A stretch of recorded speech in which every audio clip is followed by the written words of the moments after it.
El viernes estuvimos hablando acerca de la unión hipostática. Ya no se me va a olvidar nunca, ¿no? Ya no me agarran nuevamente. Ayer iba pensando, cuando iba para la casa, iba pensando, híjole, ¿cómo me fue a pasar esto, no? Y yo dije, la ventaja es que nunca más me vuelve a pasar. El viernes hablamos sobre la doble naturaleza de Jesús, esa forma perfecta en la cual la naturaleza divina de Cristo se une con su naturaleza humana para formar un ser que era completamente humano y completamente divino. Y que debido a esa unión entre estas dos naturalezas fue capaz no solo de vivir una vida perfecta como ser humano, algo que no sucedía desde antes de la caída, sino también de poder ser el medio o el sacrificio perfecto para que los pecados de toda la humanidad pudieran ser expiados, pudieran ser redimidos, ¿cierto? De eso estuvimos hablando ayer. Ahora, después de que Cristo muere en la cruz, Él no se queda en la tumba, resucita. Hemos dicho también que sin la divinidad de Cristo, nuestra fe no tendría sentido.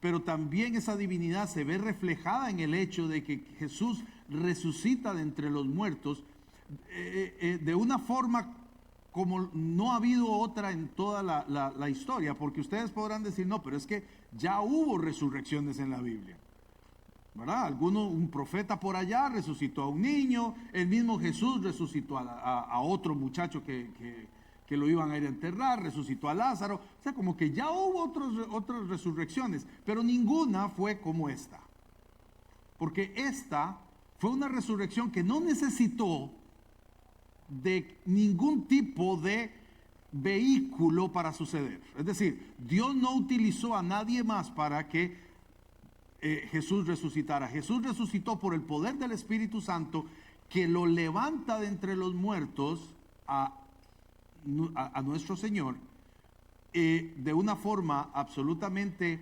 única, y por eso se habla de que Jesús también es el primogénito en la resurrección, es el primero en la resurrección. Es decir, porque ese tipo de resurrección es la primera vez que sucede y es la forma en que nosotros en algún momento también vamos a resucitar. Hoy estaba oyendo una de las canciones y hablaban acerca de la muerte, y decía que la muerte está cerca. Ustedes no tienen una idea, cuando uno comienza a contar años, cada vez eso se vuelve una realidad más clara. Yo, si el Señor lo permite, el miércoles ya entro al club de los 60. Ya pasamos al 6º piso. Ya estoy más cerca de ese momento, y es muy interesante cómo la muerte cambia, o la perspectiva de la muerte cambia cuando uno tiene claro esto. Cuando uno tiene claro que no importa lo que suceda, una vez que uno exhale su último aliento, no importa lo que suceda de manera inmediata, sabe que en algún momento abrirá sus ojos y verá a Cristo. Eso es una cosa absolutamente maravillosa. Y eso sucede porque este Jesús en el cual nosotros hemos puesto nuestra fe, este Cristo que nos ha salvado, este Cordero que quita el pecado del mundo, el que hablábamos ayer, resucitó y ascendió a los cielos y ha triunfado sobre la muerte. Hoy vamos a hablar de una visión. Ayer hablaba con el pastor y la esposa acerca de las visiones. Yo decía que yo no soy una persona de visiones, nunca he sido de visiones, pero esta es una de las visiones más impactantes que se registran en la palabra de Dios, ¿verdad? Y le sucede al apóstol Juan. El apóstol Juan, que por cierto fue, de acuerdo con la tradición, el último de los apóstoles, de los discípulos de Cristo en morir.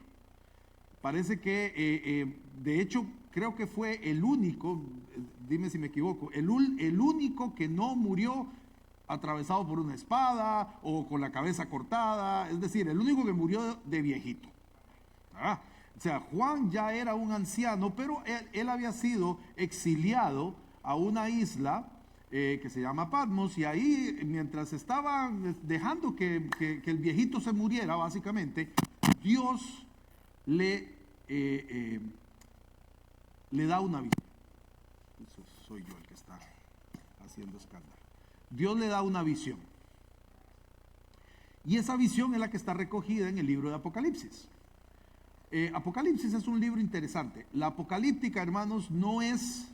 A ver, Apocalipsis no significa el fin del mundo. Es decir, no, porque eso es lo que se usa hoy en día. Comúnmente se dice, viene el apocalipsis, vamos a tener un apocalipsis, hubo un ataque apocalíptico, post-apocalipsis, ¿verdad? Para las series estas de zombies donde todo el mundo está muerto y nos andan persiguiendo.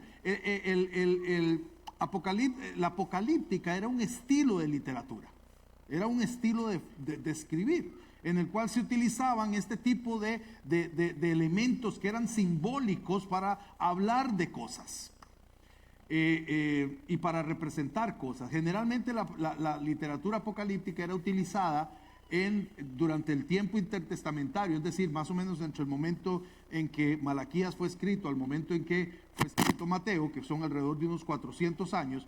En ese tiempo hubo un gran desarrollo de la literatura apocalíptica, porque los judíos pasaron de ser un pueblo que tenía su propio rey en algún momento y demás, a estar siempre sometido por distintos imperios, ya fueran los griegos, ya fueran los romanos, y aquello fue tremendo. Entonces, se genera un tipo de literatura que lo que hace... ¿Qué es lo que está? Algo me está... No sé si seré yo aquí dándole roce a esto, pero no soy yo. Ya me quité les decía que hubo una proliferación de escritos apocalípticos para traer esperanza al pueblo. Básicamente eso era lo que hacía. Ahora, esta visión de Juan, Juan la escribe utilizando una forma apocalíptica, lo cual utilizando la forma apocalíptica. Y él escribe todo esto utilizando símbolos, utilizando todas estas imágenes que son tremendas y que han generado un montón de conversaciones, de debates a lo largo de la historia, ¿verdad? Algunos ven las cosas demasiado literales, otros no las ven tan literales, otros hablan de qué sé yo, de 1000 años literales, otros no, en fin. El punto, hermanos, es que si bien no sabemos con exactitud, porque hay mucho debate en esto y hay gente muy buena y muy inteligente en cada uno de los sectores, ¿verdad?, que analizan Apocalipsis, en lo que todos coinciden es en que la visión que Juan tiene es inspirada por Dios. Es una visión inspirada por Dios. Yo creo que es la barba. ¿Cuál barba? Creo que es aquí. Bueno, no importa. Ahí me disculpo. Toda esta visión es inspirada por Dios, y si es inspirada por Dios es porque tiene un mensaje para nosotros, ¿verdad? Tiene las imágenes que vemos en la visión, las escenas que Juan describe, los números que él habla, todas esas cosas tienen un significado, y es importante que nosotros tratemos de encontrar ese significado, porque este libro fue escrito para nosotros. Este libro no fue escrito para iniciados. Este libro no fue escrito para que lo leyera alguien que tuviera, no sé, que un conocimiento especial más allá de lo normal. Este libro fue escrito para la gente que estaba sufriendo en ese momento, para la iglesia que estaba perseguida. Y así es como Juan la escribe. Entonces, el texto que vamos a desarrollar hoy es básicamente todo el capítulo 5 de Apocalipsis. Así que si ustedes tienen sus Biblias pueden ir ahí. Yo voy a estar leyendo Apocalipsis 5 desde la versión nueva Reina Valera. Entonces ustedes pueden leerlo en cualquier versión que tengan. Vamos a leer entonces Apocalipsis capítulo 5 del 1 al 14. Sí.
A todo lo creado que está en el cielo, en el cielo, sobre la tierra, debajo de la tierra y en el mar, y a todas las cosas que hay en ellos, oí decir: al que está sentado en el trono y al Cordero sea la alabanza, la honra, la gloria y el poder por los siglos de los siglos.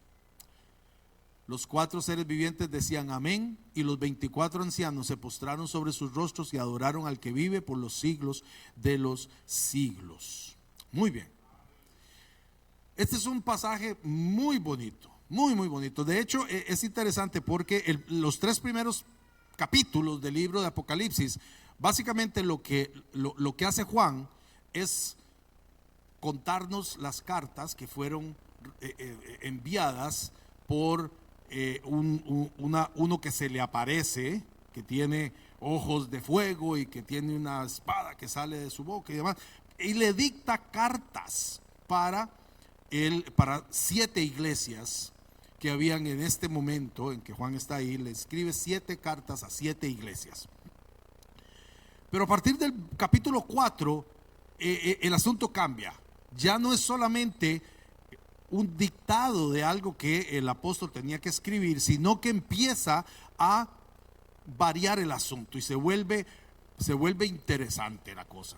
En el capítulo 4, de hecho, el capítulo 4 empieza diciendo: después de esto, es decir, después de las cartas, después de lo que le dictaron para las 7 iglesias, después de esto, miré es 4:1. Y aquí una puerta abierta en el cielo, y la primera voz que oí como de trompeta hablando conmigo, ese fue el que le dictó las cartas, dijo: sube acá y yo te mostraré las cosas que sucederán después de estas. Es decir, a partir de este momento, de acuerdo a Apocalipsis 4:1, empieza una visión donde Dios le va a mostrar a Juan las cosas que van a venir, las cosas que van a suceder. El texto está en futuro, por tanto son cosas que aún no han sucedido. Y esto nos lleva nuevamente al capítulo que estamos desarrollando, el capítulo 5. ¿Cómo arranca este capítulo? El capítulo 5 arranca con el que está sentado en el trono. Ahora, ¿quién es este que está sentado en el trono? Para eso hay que volver a ir al capítulo 4, ¿verdad? Porque aquí hay una descripción. A partir del verso 2 del capítulo 4, Juan dice: y al instante, o sea, cuando este que de la voz le dice: ven, yo te voy a mostrar las cosas que van a pasar después de estas, dice: al instante yo estaba en el espíritu, y he aquí un trono establecido en el cielo. Está claro que está hablando de un trono celestial, establecido en el cielo, y en el trono uno sentado. Ya desde aquí tenemos que entender claramente de quién está hablando. Porque si Juan dice que él está en el cielo, y que en el cielo hay un trono, y que en ese trono hay uno sentado, pues no hace falta ser ingeniero de cohetes para saber de quién está hablando Juan. O sea, obviamente es Dios. Recuerden que tampoco los judíos no mencionaban mucho el nombre de Dios, ¿verdad? Así que no era complicado que dijeran y ahí estaba Jehová o Yahvé, ¿verdad? Y el aspecto del que estaba sentado era semejante a piedra de jaspe, bueno, y lo describe. Y alrededor del trono, es decir, está el trono, y alrededor del trono, como en un gran salón del trono, había 24 tronos. Vamos a decir que son como tronitos, un poquito más pequeños. Eso digo yo, ¿verdad? Porque y vi sentado en los tronos a 24 ancianos, vestidos de ropas blancas con coronas de oro en sus cabezas. Ok, entonces tengan clara la escena de los 24 ancianos.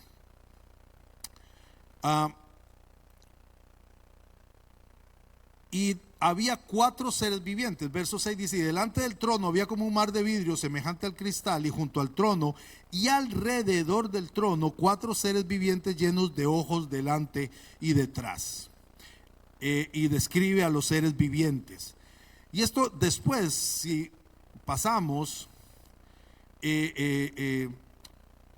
a lo que estos seres vivientes decían, en el verso 8 dice: y no cesaban estos seres vivientes, no cesaban día y noche de decir: santo, santo, santo es el Señor Dios Todopoderoso, el que era, el que es y el que ha de venir. Entonces, es decir, estos 4 seres vivientes que estaban alrededor del trono y que eran bien raros, ustedes se imaginan que eran seres que además estaban llenos de ojos por todo lado. O sea, nosotros pintamos a los ángeles y son todos bonitos. La realidad es que los ángeles deben ser seres que deben dar como mieditos si uno los ve, ¿verdad? Y estos 4 seres vivientes que estaban llenos de ojos por todo lado cantaban: santo, santo, santo es el Dios Todopoderoso, ¿verdad? Lo cantaban día y noche. Y vean lo que dice el verso 10. Cada vez que estos seres vivientes le daban honra y acción de gracias al que está sentado en el trono, los 24 ancianos se postran delante del que está sentado en el trono y adoran al que vive por los siglos de los siglos, y echan sus coronas delante del trono, diciendo: Señor, eres digno de recibir la gloria, la honra y el poder, porque tú creaste todas las cosas y por tu voluntad existen y fueron creadas. En otras palabras, la escena que estamos viendo acá en el capítulo 4 es la escena de la corte celestial. Es Dios sentado en su trono, 24 ancianos, que hay un montón de diferentes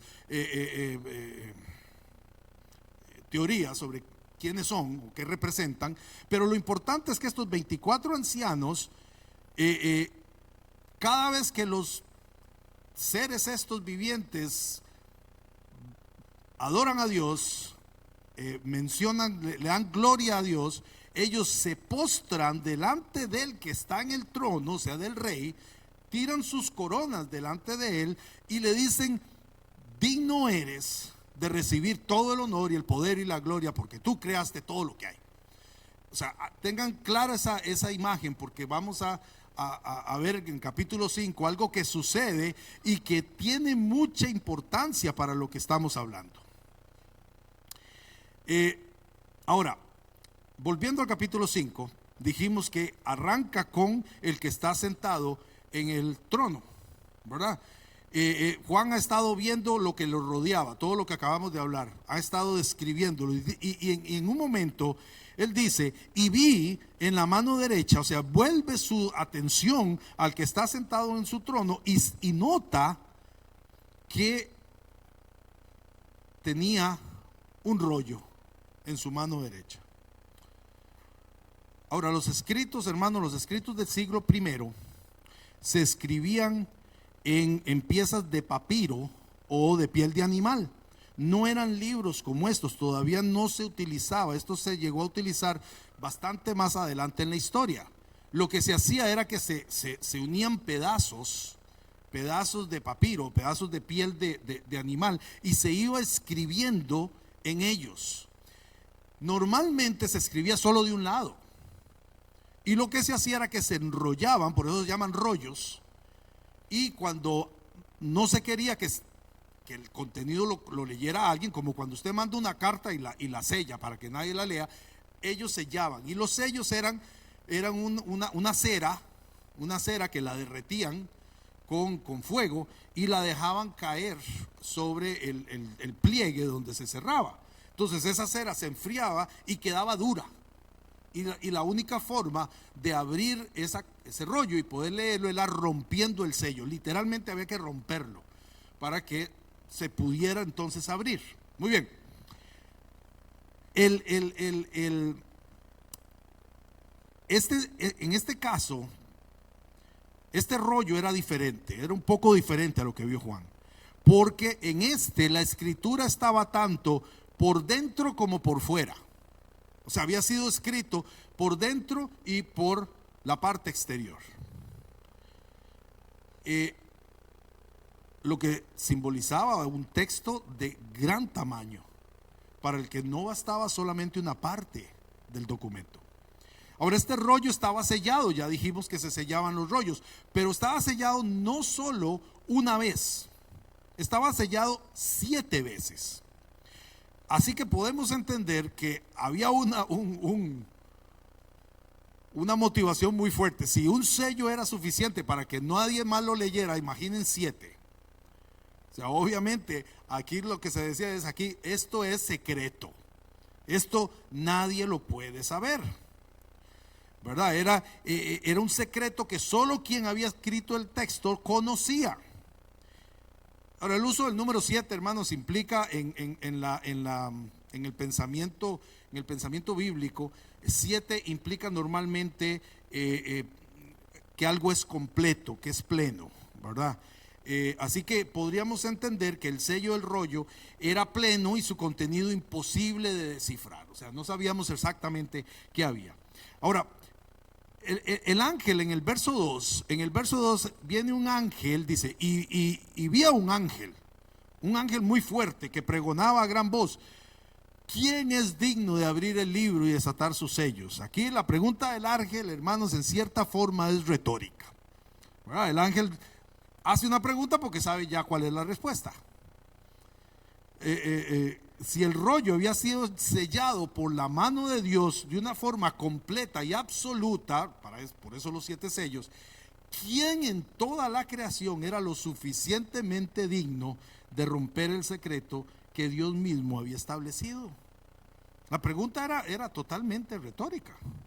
Y entonces Juan describe qué fue lo que pasó. Ninguno, nadie, ni en el cielo, ni en la tierra, ni debajo de la tierra, podía abrir el libro.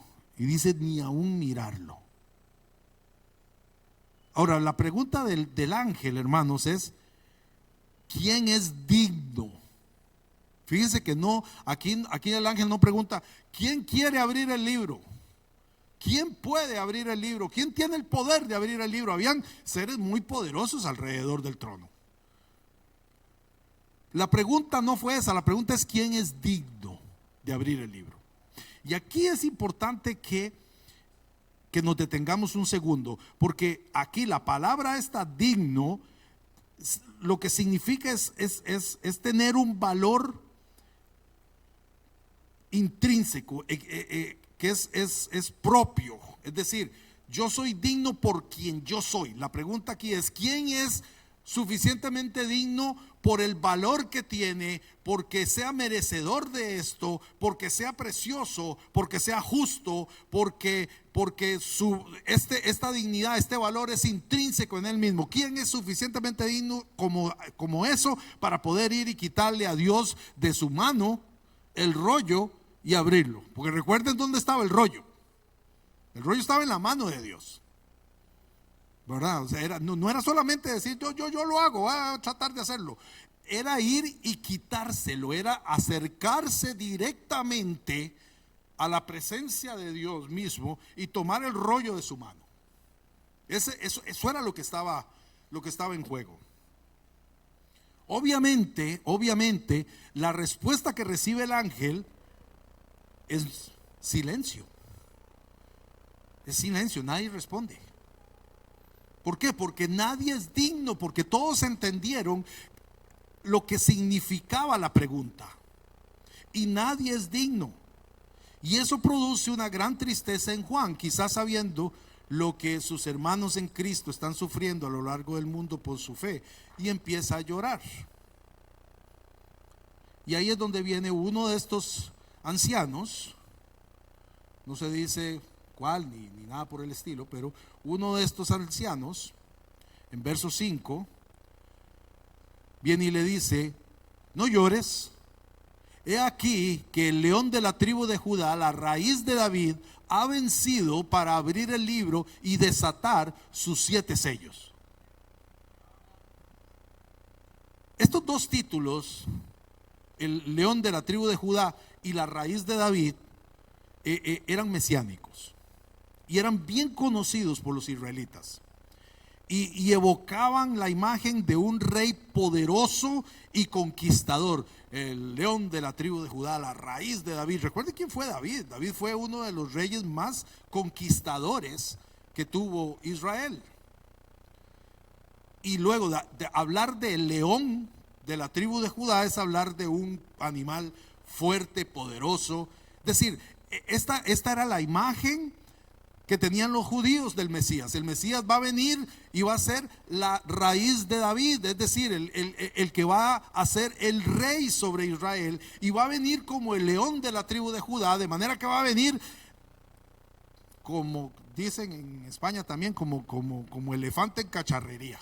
Va a entrar y va a destruir todo y va a volver a poner a Israel en su lugar, en el lugar que le corresponde. Eso era lo que los judíos estaban interpretando a partir de aquí. Y estos dos títulos vienen de dos pasajes en el Antiguo Testamento. Génesis 49, del 9 al 10, cuando Jacob estaba bendiciendo a sus hijos, ya casi al punto de morir, en Egipto. Él llama, y cuando le toca bendecir a Judá, le dice: cachorro de león, Judá, de la presa subiste, hijo mío, se encorvó, se echó como león, así como león viejo. ¿Quién lo despertará? No será quitado el cetro de Judá, ni el legislador de entre sus pies, hasta que venga Silo, y a él se congregarán los pueblos. Entonces, la idea del león de la tribu de Judá viene a partir de esta bendición de Jacob a su hijo Judá antes de morir. Ahora, lo de la raíz de David viene también de una profecía, esta vez en Isaías. Isaías 11:1 dice: saldrá una vara del tronco de Isaí y un vástago retoñará de sus raíces. Acontecerá en aquel tiempo que la raíz de Isaí, la cual estará puesta por pendón a los pueblos, será buscada por las gentes y su habitación será gloriosa. Obviamente aquí el profeta, que vivió muchos años después de David, no estaba hablando de los hijos inmediatos de David. Estaba hablando de un rey que iba a venir de su linaje. Isaí era el papá de David, así que decir hijo de David o la raíz de Isaí o la raíz de David era decir exactamente lo mismo, ¿verdad? Entonces, ambos títulos, tanto León de la tribu de Judá como la raíz de David, son títulos mesiánicos, corresponden al Mesías y por tanto se refieren a Jesús, porque Jesús cumplió con todas las profecías mesiánicas hasta el más mínimo detalle. Ahora, hemos visto esta semana cómo Jesús es el verbo encarnado de Juan 1, con lo cual también cumple con las palabras de Isaías. La idea de raíz en esa profecía, hermanos, significa descendiente. Vamos a poner mi Biblia por aquí un momento. Significa descendiente. Así que lo que el profeta estaba diciendo era que de la línea genética del rey David, ya que Isaí fue el padre de David, iba a venir aquel que sería pendón de todos los pueblos, es decir, un estandarte. Un pendón es un estandarte, el que se usaba para la guerra, ¿verdad? Alrededor del cual se reunirían las naciones, que sería buscado por todas las etnias del mundo y que estaría rodeado de gloria. Un pendón, hermanos, para cuando ustedes vean esto, es lo que se usaba especialmente en las épocas antiguas y hasta bien entrada la Edad Media. El pendón señalaba dónde estaba el jefe de un escuadrón, de un ejército, de un pelotón, de lo que fuera. El jefe siempre estaba junto a aquel que llevaba el pendón. Cuando el que llevaba el pendón caía muerto, otro tenía que correr y coger el pendón y levantarlo. ¿Por qué servía eso? Porque en medio de la batalla, si alguien gritaba retirada, o si alguien llamaba a unirse al líder, los soldados no podían saber dónde estaban. Era un enredo. A las batallas, especialmente en la antigüedad, en la Edad Media, eran cuerpo a cuerpo, todos contra todos. Aquello era un polvazal o un barrial o lo que hubiera, un montón de sangre, un montón o sea, las batallas eran bien feas. Y si usted tenía que buscar a su líder o tenía que retirarse, lo que hacía era levantar la cabeza para ver dónde estaba el estandarte. Y donde usted veía el estandarte, hacia ahí corría, porque sabía que ahí era donde iba a encontrar a su líder. Esto que está diciendo el profeta acá es básicamente que este descendiente de David va a ser el pendón donde los pueblos de la tierra van a venir a reunirse alrededor de él. Esto es una cosa maravillosa. A mí me encanta todas estas cosas militares, así que estos detalles me gustan muchísimo. Mateo 1:1 también dice: libro de la genealogía de Jesucristo, hijo de David, hijo de Abraham. O sea, inmediatamente Mateo empieza de inmediato dándole esa identificación como la raíz de Isaí. Y Mateo 21, también Mateo, dice, y 21:9, y la gente que iba delante y la que iba detrás aclamaba diciendo: Hosana al hijo de David. Bendito el que viene en el nombre del Señor, hosana en las alturas. O sea que la gente sabía cómo era este asunto del hijo de David como el Mesías, solo que ellos pues probablemente estaban esperando al libertador, ¿verdad? Y Romanos, ya después de la muerte de Jesús, ya después de la ascensión al cielo de Jesús, decía Romanos 1, del 1 al 3, Pablo, siervo de Jesucristo, llamado a ser apóstol, apartado para el evangelio de Dios, que él había prometido antes por sus profetas en las santas escrituras, acerca de su Hijo nuestro Señor Jesucristo, que era del linaje de David según la carne. O sea, el Nuevo Testamento nos dice una y otra vez que Jesús realmente es el cumplimiento de la profecía sobre la raíz de David o la raíz de Isaí. ¿Ok? Ahora, la encarnación entonces es el cumplimiento de esta profecía de Isaías. en cuanto a la línea genética que iba a tener el Mesías, ya que Jesús nace dentro de la casa de David, como puede verse en Mateo 1:20, cuando el ángel se aparece a José y le llama José, hijo de David. Es decir, la casa de David continuaba en pie y Jesús nace dentro de ella. Ahora, lo del león de la tribu de Judá es una imagen de un Mesías conquistador que viene a destrozar a los enemigos, y esto contrasta con la imagen que Juan ve inmediatamente, porque vean que el anciano le dice el león de la tribu de Judá, y cuando él vuelve a ver buscando al león, ¿qué es lo que se encuentra? Vamos a leer los versos 7 al 10 de Apocalipsis. Vamos a ver si ahí está. No, perdón. Vamos a verlo, más bien era el anterior.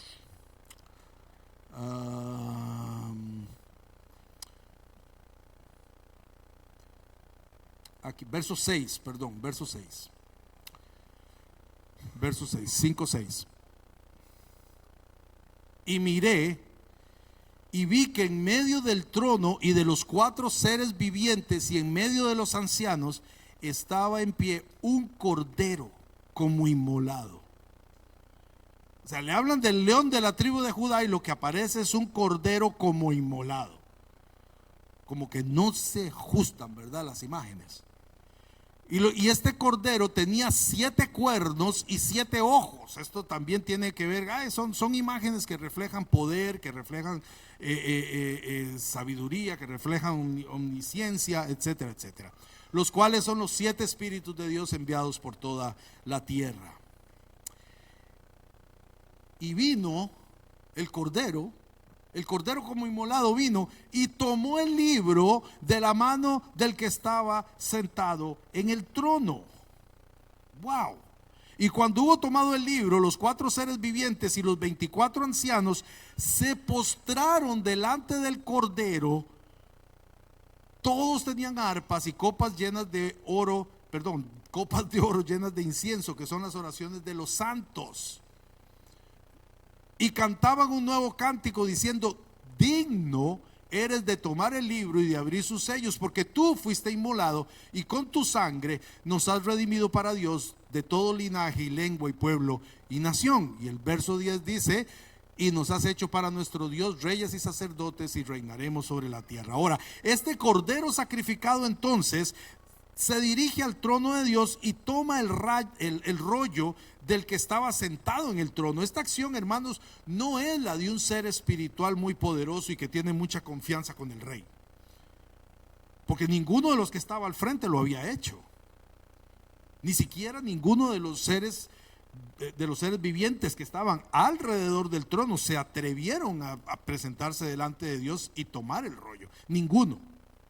Ni los ángeles más poderosos que Dios había creado tuvieron la osadía de ir y tomar el rollo. Esto lo hace este cordero, que va y se acerca al trono y toma de la mano del que está sentado en el trono el rollo. Esto, hermanos, es una acción de un igual al rey, de uno que es igual al que está sentado en el trono. Porque solo alguien con autoridad igual a la del que tiene toda la autoridad puede acercársele y tomar de su mano lo que le pertenece, nada más. Recordemos que el rollo, hermanos, contenía el secreto de Dios, sellado para que nadie lo leyera y sin que existiera ser alguno en la creación capaz de romper los sellos y dar a conocer el contenido. Ahora, esta acción del cordero muestra que su posición no puede compararse con nadie más en el universo, porque recuerden que Juan dijo que nadie, ni en el cielo, ni en la tierra, ni debajo de la tierra, ni en ninguna parte era digno de tomar el rollo. Así que esto que acaba de hacer el cordero es algo que Nadie más en el universo puede hacerlo. Pero es que la actitud de los ancianos y los seres vivientes revela de inmediato quién es este ser, este cordero sacrificado. ¿Por qué? Porque todos se postran ante el cordero como lo hicieron delante del que estaba sentado en el trono en el capítulo 4. Recuerda que lo leímos. Todos los seres vivientes y los ancianos se postraban y tiraban sus coronas delante de él y le decían, y lo adoraban y lo alababan porque era Dios, porque él había creado todas las cosas. Cuando el cordero toma el rollo de la mano del que está sentado en el trono, todos los ancianos se postran delante del cordero y hacen exactamente lo mismo que hicieron antes con el que estaba sentado en el trono. En otras palabras, le rinden una adoración que solo pertenece a Dios. Y cantan declarando la razón de que ese cordero sea digno. Y es que el cordero fue sacrificado y su muerte sirvió para redimir a gente de todo pueblo y nación para Dios, creando entonces un nuevo pueblo que va a reinar y va a ejercer el sacerdocio. Y ese pueblo ha sido llamado a reinar con Dios en la tierra, un pueblo que nosotros hoy conocemos como la iglesia. El Cordero nos ha hecho a nosotros un pueblo de reyes y sacerdotes, o para reinar y para ser sus sacerdotes. Esta imagen y esta declaración se une, hermanos, con lo que hemos visto estos días sobre la naturaleza de Cristo y la expiación. Exactamente. Nuestra fe es cristocéntrica, es decir, nosotros, a pesar de que sabemos que la Trinidad es Dios en tres personas y que todas las personas tienen exactamente la misma importancia y merecen exactamente la misma reverencia y honor y gloria y honra y adoración, la fe nuestra está fundada en la persona de Cristo entre la Trinidad. Es decir, nosotros no tenemos una fe que sea padrecéntrica o Espíritu Santo céntrica, porque la fe nuestra le ha placido a Dios que la persona de la Trinidad que vino a la tierra y murió en la cruz para pagar los pecados fuera Jesús, y no el Padre o el Espíritu Santo. Así que la fe nuestra es cristocéntrica.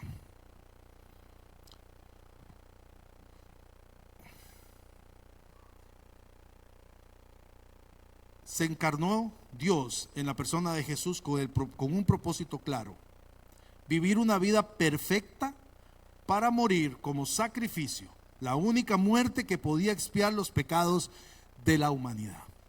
Es esa acción la que es suficiente para que gente de todo pueblo, lengua y nación haya sido atraída. Recuerda lo que decía Isaías sobre el pendón. Y él decía que sería pendón a las naciones y todos los pueblos se congregarían.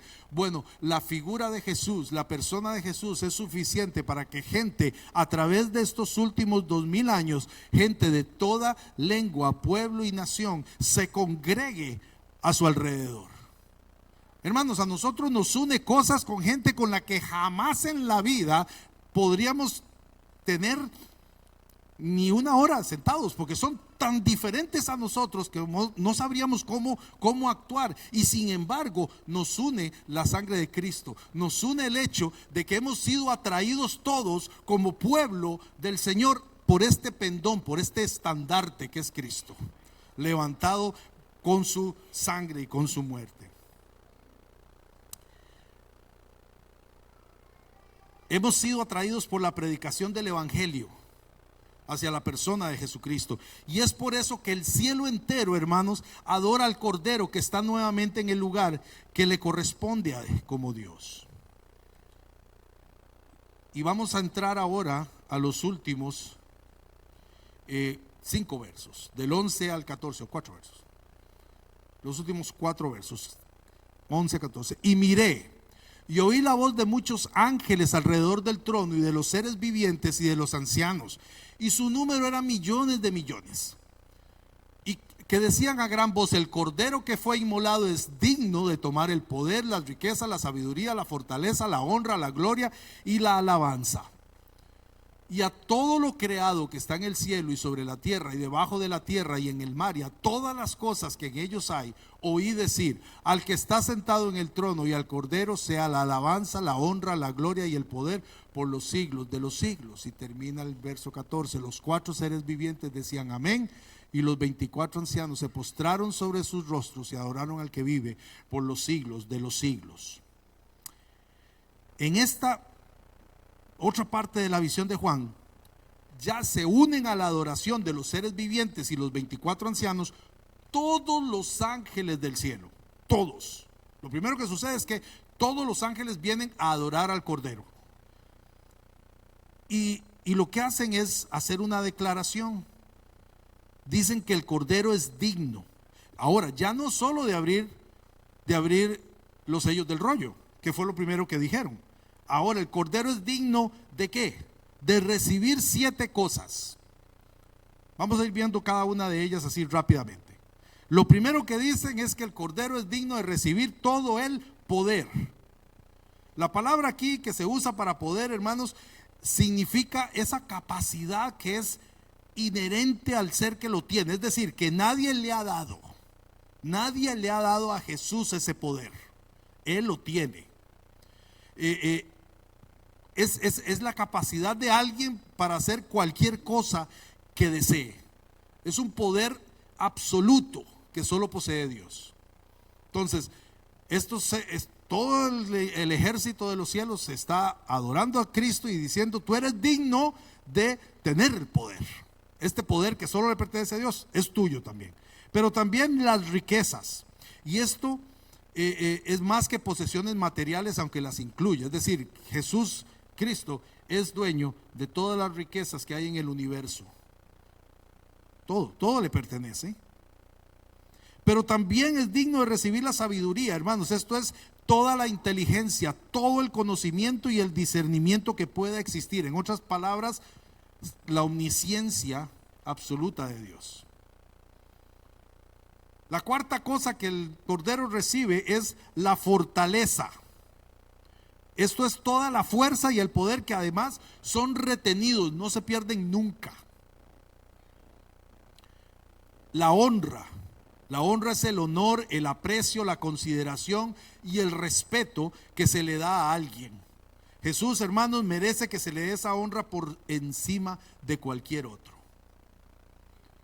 La gloria, que es la grandeza, el esplendor, la magnificencia, el señorío, el resplandor que alguien tiene que recibir toda la gloria. Y finalmente la alabanza.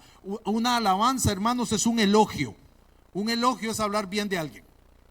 Entonces, pero Jesús se merece que toda la tierra lo elogie, que toda la creación lo elogie por su obra en la cruz. Y finalmente, si vemos el verso 14, finalmente la adoración se extiende a cada rincón. No, estaba en el verso 13. A cada rincón y a cada ser y cosa creada. Ya no son solo los ángeles o los seres celestiales que estaban en el salón del trono los que se postran y lanzan gritos de adoración. Esta vez todo lo que está en el cielo, todo lo que está en la tierra y debajo de ella y en el mar y cada cosa creada que exista rinde adoración por igual al que está en el trono y al Cordero. Adoración que se cierra con un amén y con la seguridad de que la victoria del Cordero es eterna.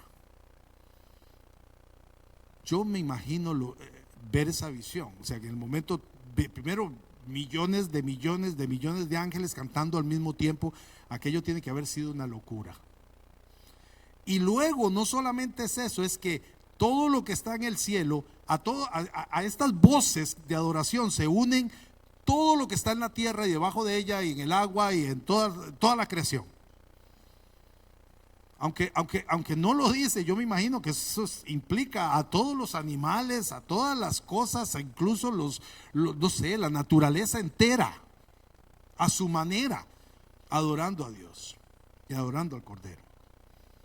Esta es una imagen hermosísima que nos permite ver cómo este Jesús del que hemos estado hablando, este Jesús que sufre, este Jesús que es maltratado, que es clavado en una cruz, que tiene que pagar con su muerte. Este Jesús es levantado en esta visión que hemos descrito y glorificado y adorado y alabado. Nosotros no creemos en un Dios muerto. Nuestro Salvador no se quedó en la cruz, no se quedó en la tumba, perdón. Nuestro Salvador está glorificado en el cielo, de donde volverá por nosotros. Ahora, ¿de qué manera esta escena de que Juan ve en su visión es relevante para nosotros?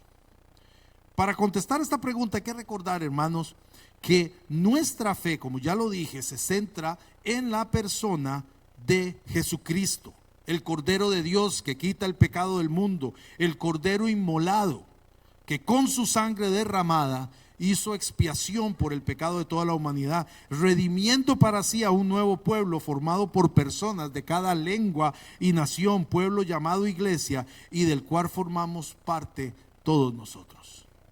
La adoración que recibe el Cordero en la visión de Juan es el resultado de quién es la persona de Jesús y lo que hizo al encarnarse. Somos cristianos porque la victoria de Cristo es nuestra salvación. Somos discípulos de un Dios que se volvió uno de nosotros para morir en nuestro lugar, pero que resucitó, dándonos también esperanza ante la muerte, y que está en el trono recibiendo la adoración de toda la creación y asegurando que nuestra esperanza está puesta en un Salvador que es digno de toda gloria, honor, poder y alabanza. Un Salvador, hermanos, que nos llamará a su presencia y con el que vamos a estar por toda la eternidad. Que nunca se vaya de nuestro corazón y de nuestra mente la certeza de a quién servimos y dónde está, y que sus promesas siempre van a cumplirse en nuestras vidas. Amén. Oremos para terminar, hermanos. Padre, gracias por tu palabra, Señor, y gracias una vez más por recordarnos quién eres, lo que hiciste y quiénes somos nosotros en ti. Te bendecimos, Señor, por lo que has hecho en nuestras vidas.